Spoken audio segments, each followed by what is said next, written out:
গাজার বাসিন্দাদের বাস্তুচ্যুত করার পরিকল্পনা থেকে সরে আসার ইঙ্গিত ট্রাম্পের। অঞ্চল পুনর্গঠনে আরব নেতাদের সঙ্গে মার্কিন দূতের বৈঠক, স্বাগত জানালো হামাস। যুদ্ধবিরতিতে রাজি না হলে রাশিয়ার বিরুদ্ধে কঠোর পদক্ষেপের আহ্বান জেলেনস্কির। চীনকে কাবু করতেই পুতিনের পক্ষে অবস্থান ট্রাম্পের, দাবি ঘনিষ্ঠ সহযোগী। এবং তৃণমূল কংগ্রেসের মুসলিম বিধায়কদের রাস্তায় ছুঁড়ে ফেলার হুমকি বিজেপি নেতা শুভেন্দুর। পশ্চিমবঙ্গ উত্তরপ্রদেশ নয়, পাল্টা হুঁশিয়ারি মমতার।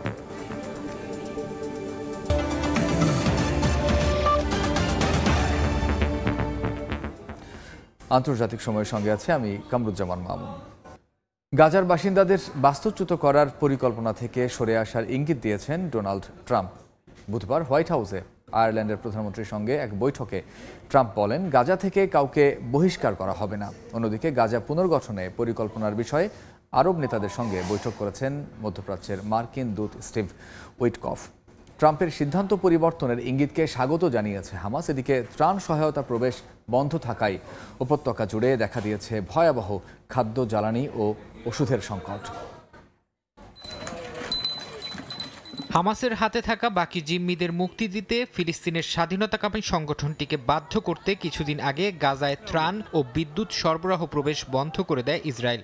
এর জেরে তীব্র নিন্দার মুখে পড়েন নেতানিয়াহু। তবে বরাবরের মতোই আন্তর্জাতিক আহ্বান উপেক্ষা করে নিজের সিদ্ধান্তে ইসরায়েলি প্রধানমন্ত্রী অটল থাকায় চরম বিপাকে পড়েছেন গাজাবাসী। উপত্যকায় প্রবেশের অনুমতি না পাওয়ায় মিশর সীমান্তে শত শত ত্রাণবাহী ট্রাক আটকে আছে। আর এতে গাজা জুড়ে তীব্র সংকট দেখা দিয়েছে খাদ্য, জ্বালানি ও ওষুধের। পবিত্র রমজান মাসে ইফতার ও সেহরিতে কিছু না খেয়েই রোজা রাখছেন অনেক ফিলিস্তিনি। 11 দিন ধরে উপত্যকায় ত্রাণ প্রবেশ বন্ধ থাকায় গভীর উদ্বেগ জানিয়েছে জাতিসংঘ। সংস্থাটি সতর্ক করে বলেছে, এমন অবস্থা অব্যাহত থাকলে উপত্যকায় আবারও চরম মানবিক সংকট দেখা দিতে পারে। এদিকে গাজার বাসিন্দাদের বাস্তুচ্যুত করার পরিকল্পনা থেকে সরে আসার ইঙ্গিত দিয়েছেন ডোনাল্ড ট্রাম্প। বুধবার হোয়াইট হাউসে আয়ারল্যান্ডের প্রধানমন্ত্রীর সঙ্গে এক বৈঠকে ট্রাম্প বলেন, গাজা থেকে কাউকে বহিষ্কার করা হবে না। এমন পরিস্থিতিতে গাজা পুনর্গঠনের পরিকল্পনার বিষয়ে আরব নেতাদের সঙ্গে বৈঠক করেছেন মধ্যপ্রাচ্যের মার্কিন দূত স্টিভ উইটকফ। ফারহাদ চৌধুরী, সময় সংবাদ। ফিলিস্তিনপন্থী মাহমুদ খলিলের মুক্তির দাবিতে নিউ ইয়র্ক আদালতের বাইরে বিক্ষোভ করেছে শিক্ষার্থীরা। স্থানীয় সময় বুধবার প্রথমবারের মতো শুনানি অনুষ্ঠিত হয়। এদিন যুক্তরাষ্ট্র থেকে খলিলকে বিতাড়িত করার সিদ্ধান্তের ওপর নিষেধাজ্ঞার মেয়াদ বাড়িয়েছেন বিচারক।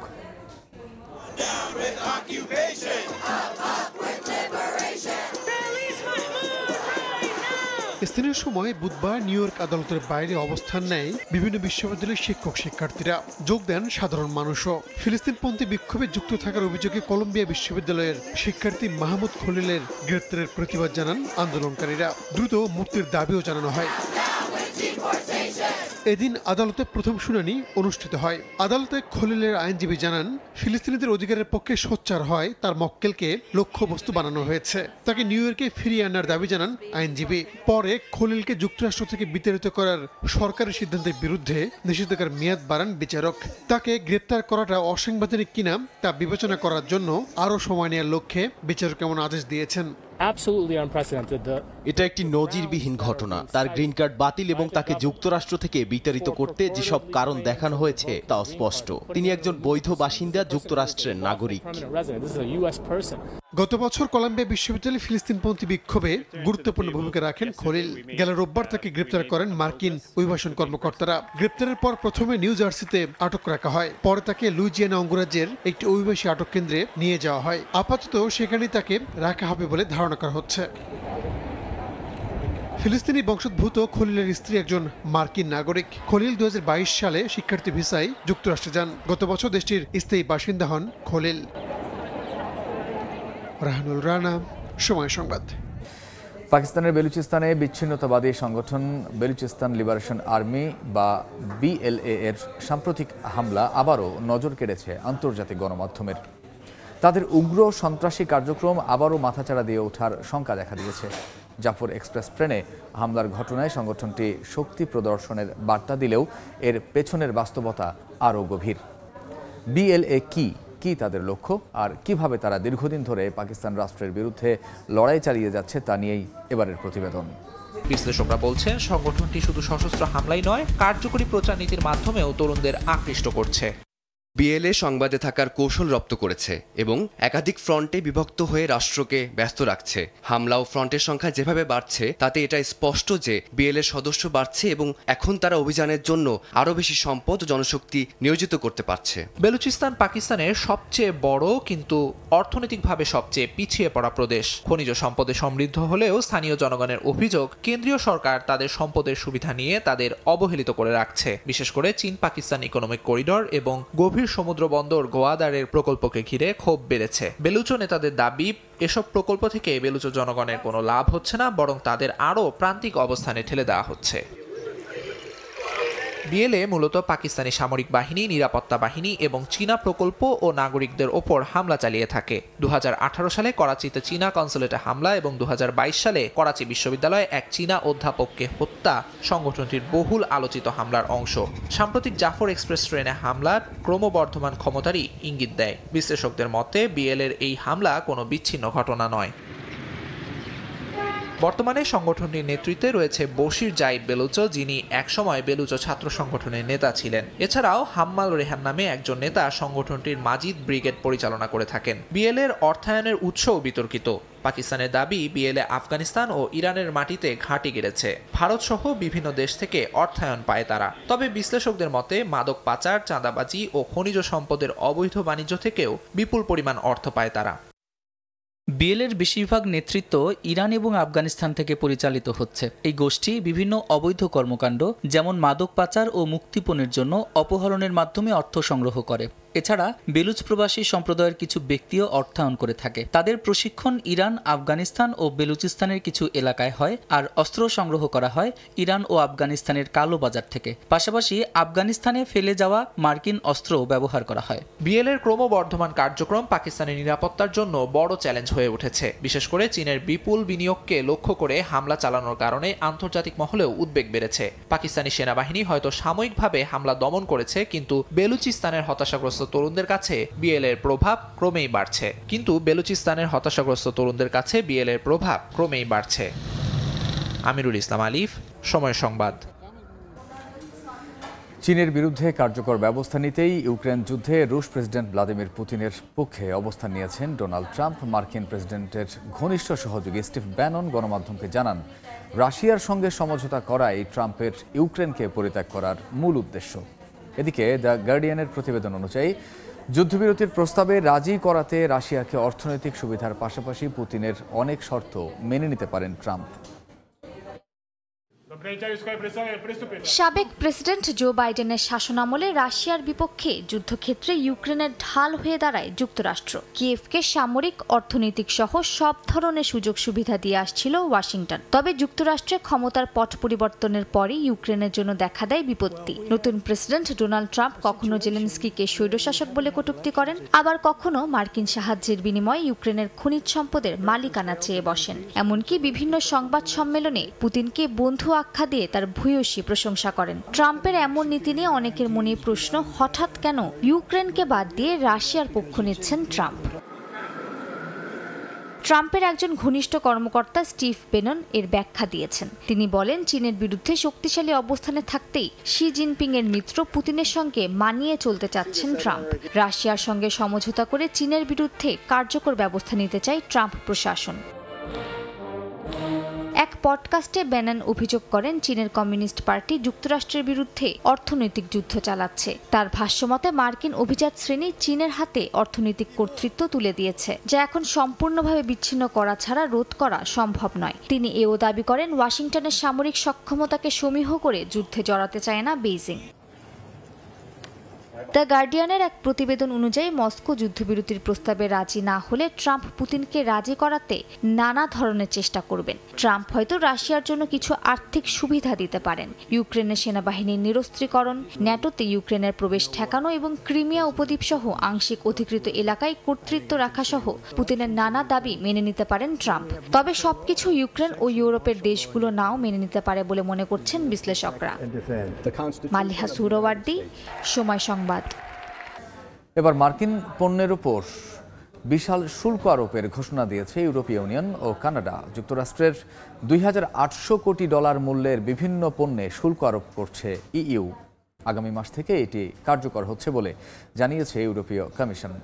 অন্যদিকে $২,০০০ কোটি মূল্যের মার্কিন পণ্যে পাল্টা শুল্ক ঘোষণা করেছে কানাডা।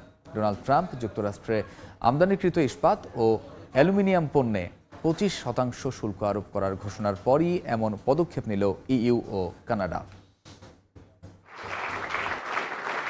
বিভিন্ন দেশের পণ্যের ওপর ডোনাল্ড ট্রাম্পের শুল্ক আরোপের ঘোষণায় তীব্র হচ্ছে বাণিজ্য যুদ্ধ। বুধবার থেকে যুক্তরাষ্ট্রে আমদানিকৃত ইস্পাত ও অ্যালুমিনিয়াম পণ্যে 25% শুল্ক আরোপ করা হয়েছে। ট্রাম্প প্রশাসন বলছে এই সিদ্ধান্তের লক্ষ্য মার্কিন ইস্পাত ও অ্যালুমিনিয়াম উৎপাদনকারী প্রতিষ্ঠানগুলোর প্রতিযোগিতা সক্ষমতা বাড়ানো। এবার যুক্তরাষ্ট্রের এমন সিদ্ধান্তের বিরুদ্ধে পাল্টা ব্যবস্থা নিয়েছে কানাডা ও ইউরোপীয় ইউনিয়ন। ইউরোপীয় কমিশন ঘোষণা করেছে আগামী মাস থেকে তারা যুক্তরাষ্ট্রের $২,৮০০ কোটি মূল্যের পণ্যে পাল্টা শুল্ক আরোপ করবে। এই শুল্ক আগামী মাস থেকে কার্যকর হবে। অন্যদিকে যুক্তরাষ্ট্রের ইস্পাত ও অ্যালুমিনিয়ামের সবচেয়ে বড় সরবরাহকারী কানাডা $২,০০০ কোটি মূল্যের পাল্টা শুল্ক ঘোষণা করেছে। দ্বিতীয় মেয়াদে ক্ষমতায় বসার পর থেকে শুল্ক নিয়ে রিপাবলিকান প্রেসিডেন্ট ট্রাম্পের নানান পদক্ষেপ বিনিয়োগকারী, ব্যবসায়ী ও ভোক্তাদের এমনভাবে অস্থির করে তুলেছে যে এর ধাক্কায় যুক্তরাষ্ট্রে মন্দা দেখা দিতে পারে এবং বৈশ্বিক অর্থনীতি আরও পিছিয়ে পড়তে পারে বলে আশঙ্কা করছেন বিশ্লেষকরা। ফরহাদ চৌধুরী, সময় সংবাদ। তৃণমূল কংগ্রেসের মুসলিম বিধায়কদের রাস্তায় ছুঁড়ে ফেলে দেওয়ার হুমকি দিয়েছেন ভারতের পশ্চিমবঙ্গের বিজেপি নেতা শুভেন্দু অধিকারী। তার এই মন্তব্যের পর সরগরম হয়ে উঠেছে পশ্চিমবঙ্গের রাজনীতি। শুভেন্দুর মন্তব্যের প্রতিক্রিয়ায় রাজ্যের মুখ্যমন্ত্রী মমতা বন্দ্যোপাধ্যায় বলেছেন, এটা উত্তরপ্রদেশ নয়, পশ্চিমবঙ্গ। এখানে এসব চলবে না। আগামী বছর রাজ্যটিতে বিধানসভা ভোট। বিস্তারিত জানাচ্ছেন সুব্রত আচার্য।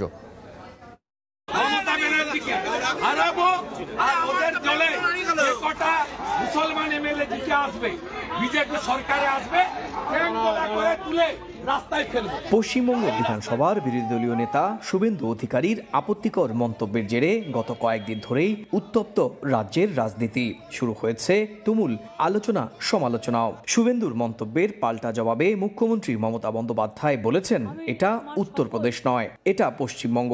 এখানে সব ধর্মের সমান অধিকার। আর শুভেন্দুকে দেখে নেয়ার হুমকি দিয়েছেন মমতার মন্ত্রিসভার সদস্য সিদ্দিকুল্লাহ চৌধুরী।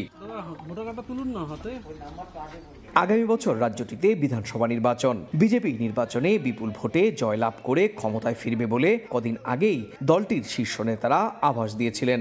অন্যদিকে মমতা বন্দ্যোপাধ্যায়ও দাবি করেছেন, আগামী বছর বিধানসভা নির্বাচনে আগের চেয়ে বেশি আসন পেয়ে তৃণমূল কংগ্রেস চতুর্থবারের মতো রাজ্যে আবার ক্ষমতায় ফিরবে। রাজ্যের সবশেষ বিধানসভা নির্বাচনে তৃণমূল ভূমিধস জয় পায়। বিজেপিও আগের তুলনায় বেশি ভোট পেয়েছিল। তবে ক্ষমতায় যাওয়ার জন্য যে আসন সংখ্যা তার ধারে কাছেও ঘেঁষতে পারেনি মোদির দল। এবার অবশ্য দুদলই নিজেদের জয়ের ব্যাপারে আত্মবিশ্বাসী। সুব্রত আচার্য, সময় সংবাদ, কলকাতা। সিরিয়ার উত্তর পশ্চিমাঞ্চলের উপকূলীয় অঞ্চলে আসাদপন্থী ও সরকারি বাহিনীর মধ্যকার সংঘাতে নিহতের সংখ্যা বেড়ে 1383 জনে দাঁড়িয়েছে। Syrian observatory for human rights জানায়, সহিংসতা কমলেও বিভিন্ন জায়গা থেকে উদ্ধার করা হচ্ছে মরদেহ। গত বৃহস্পতিবার সিরিয়ার উত্তর পশ্চিমাঞ্চলের উপকূলীয় শহর লাতাকিয়া ও তার্তুসে একযোগে হামলা শুরু করে ক্ষমতাচ্যুত বাশার আল আসাদপন্থীরা। শহর দুটি সাবেক বাশার সরকারের শক্তিশালী ঘাঁটি হিসেবে পরিচিত। বর্তমান সরকারের নিরাপত্তা বাহিনী ব্যাপক শক্তি নিয়ে পাল্টা হামলা শুরু করলে পরিস্থিতি ভয়াবহ আকার ধারণ করে। নিরাপত্তা বাহিনীর অভিযানের মাত্রা কমলেও বাড়ছে নিহতের সংখ্যা। বিভিন্ন গণমাধ্যমের খবর, আসাদপন্থী ও সরকার বাহিনীর মধ্যকার সংঘাতে প্রাণহানি প্রায় 1400। Syrian observatory for human rights জানায়, এখনও বিভিন্ন জায়গা থেকে উদ্ধার করা হচ্ছে মরদেহ, যাদের বেশিরভাগই বেসামরিক নাগরিক বলে দাবি সংস্থাটির। অল্প সময়ের ব্যবধানে এত মানুষ নিহত হওয়ায় তাদের মরদেহ দাফনেও বেগ পেতে হচ্ছে স্থানীয় প্রশাসনের। অনেককে একসঙ্গে গণকবর দেয়া হচ্ছে বলে জানা গেছে। সামরিক বাহিনী ও আসাদপন্থীদের সংঘাতের মাত্রা কমলেও আতঙ্কে আছেন উপকূলীয় অঞ্চলের বাসিন্দারা। অনেকেই নিরাপদ আশ্রয়ের খোঁজে পাড়ি জমাচ্ছেন প্রতিবেশী দেশগুলোয়। ফরহাদ চৌধুরী, সময় সংবাদ। চলতি বছর 15 বছরের কম বয়সী কেউ হজ পালন করতে পারবে না। সৌদি হজ ও ওমরাহ মন্ত্রণালয় বিষয়টি নিশ্চিত করেছে। শিশুদের সুস্থতা ও নিরাপত্তার বিষয় বিবেচনা করে এই সিদ্ধান্ত নেওয়া হয়েছে বলে জানানো হয়। হজযাত্রীর পাসপোর্টে উল্লেখিত জন্ম তারিখ থেকে এ বয়স গণনা করা হবে। সৌদি সরকারের সিদ্ধান্তকে স্বাগত জানিয়েছেন দেশটিতে বসবাসরত প্রবাসী বাংলাদেশিরা। আরিফুর রহমানের রিপোর্ট। সৌদি আরবের হজ ও ওমরা মন্ত্রণালয় 2025 সালের হজ মৌসুমের জন্য নতুন নির্দেশনা জারি করেছে। এতে বলা হয়েছে 15 বছরের কম বয়সী কেউ হজ পালনে অংশ নিতে পারবেন না। বুধবার সৌদি সরকারের পক্ষ থেকে প্রকাশিত এই নির্দেশনা জানানো হয়, শিশুদের সুস্থতা ও নিরাপত্তার কথা বিবেচনা করেই এই সিদ্ধান্ত নেওয়া হয়েছে। নতুন নিয়ম অনুসারে যেসব মুসল্লি হজে যেতে ইচ্ছুক তাদের পাসপোর্ট অনুযায়ী বয়স 15 বছরের বেশি হতে হবে। বাংলাদেশ সহ সব মুসলিম দেশের সরকারি ও বেসরকারি হজযাত্রী, হজ এজেন্সি এবং সংশ্লিষ্ট ব্যাংকগুলোকেও এই নির্দেশনা মেনে চলতে বলা হয়েছে। সৌদি সরকার যে কোনো সিদ্ধান্তের পিছনে কোনো না কোনো রিজন থাকে। এটা যাতে যাদের উপরে হজ খরচ হয়েছে তারা নির্বিঘ্নে হজ পালন করতে পারে এই সুবিধার্থে, প্লাস গরমের দিকটা বিবেচনা করে হয়তো বা সৌদি সরকার এই সিদ্ধান্ত নিয়েছে যে 15 বছরের নিচে বাচ্চাদের হজ নিরুৎসাহিত করেছে। এই সিদ্ধান্ততে আমি বাংলাদেশ হিসাবে স্বাগত জানাই। সৌদি সরকারের এই সিদ্ধান্ত হজ ব্যবস্থাপনার দিক থেকে যুক্তিসঙ্গত বলে মনে করেন দেশটিতে বসবাসরত প্রবাসী বাংলাদেশিরা। ছোট বাচ্চাদের সঙ্গে নিয়ে হজ পালন করতে গিয়ে অভিভাবকদের অসুবিধার সম্মুখীন হতে হয়। এটি তাদের জন্য সুবিধাজনক হবে বলে মনে করেন প্রবাসীরা। সৌদি সরকারের এবছরের যে উদ্যোগ, যে 15 বছরের নিচের যে শিশুরা আসলে দেখা যাচ্ছে যে হজের মৌসুম প্রচন্ড গরম থাকে, ওই গরমে শিশুরা অসুস্থ হয়ে পড়লে অভিভাবকরা অনেক সময় দেখা যাচ্ছে তাদের হজে বিঘ্নিত হয়, হজ করতে বিঘ্নিত হয়। তো সৌদি সরকারের এই উদ্যোগকে আমি স্বাগত জানাই যে 15 বছরের নিচে শিশুরা যেন না আসে এ ব্যাপারে উৎসাহিত করে সৌদি সরকার যে আইন করেছে, আমি মনে করি এটা যথোপযুক্ত। 2025 সালের হজ মৌসুমের জন্য প্রাক নিবন্ধন ও অন্যান্য কার্যক্রম পবিত্র মক্কায় হাজিদের জন্য বাড়ি ভাড়া সহ সব কাজ ইতিমধ্যেই শেষ হয়েছে। বাংলাদেশ থেকে এবার হজ যাত্রীদের কোটা 1,27,000-এর বেশি থাকলেও সরকারি বেসরকারিভাবে হজ পালনে যাবেন প্রায় 85,000 মুসল্লি। আরিফুর রহমান, সময় সংবাদ। অর্থনৈতিক বিভাজনের কারণে হিমশিম খাচ্ছেন ইয়েমেনের উত্তর ও দক্ষিণাঞ্চলের বাসিন্দারা। নিত্যপণ্যের বাজারে হু হু করে বাড়ছে পণ্যের দাম। এ অবস্থায় ব্যাংকিং খাত রাজনৈতিক প্রভাব মুক্ত রাখার আহ্বান সংশ্লিষ্টদের। পবিত্র মাহে রমজানেও স্বস্তিতে নেই ইয়েমেনের বাসিন্দারা। উত্তরে হাউথি এবং দক্ষিণে সরকার শাসিত অঞ্চলে ভাগ হওয়ায় দেখা দিয়েছে অর্থনৈতিক সংকট। এ অবস্থায় ক্রেতার নাগালের বাইরে যাচ্ছে নিত্যপণ্যের দাম। তীব্র আকার ধারণ করেছে মানবিক সংকট। আমার আগের ক্রয় ক্ষমতার 60 থেকে 70% হারিয়ে গেছে। এখন আমি যা কিনছি তা আমার আগের সক্ষমতার 30 বা 40% সমান।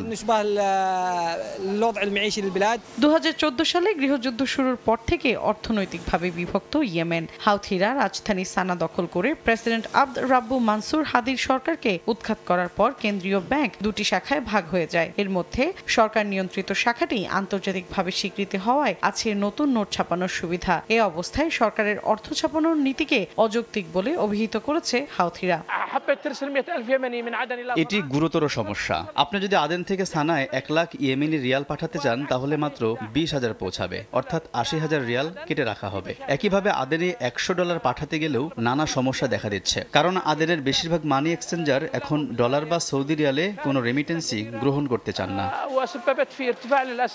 2020 সালের জানুয়ারিতে হাউথিরা সরকারের চালু করা ইয়েমেনি রিয়াল নোট ব্যবহার ও মালিকানা নিষিদ্ধ করে। এই পদক্ষেপের কারণে দেশটি দুটি ভিন্ন মুদ্রা ব্যবস্থায় বিভক্ত হয়ে পড়ে। দেখা দেয় বিনিময় হারের তারতম্য। তাই বর্তমান সংকট কাটাতে ব্যাংকিং খাত রাজনৈতিক প্রভাব মুক্ত রাখার পরামর্শ ইয়েমেনি ব্যাংক অ্যাসোসিয়েশন প্রধানের। মৌসুমীর সাথী, সময় সংবাদ। এই ছিল আন্তর্জাতিক সময়।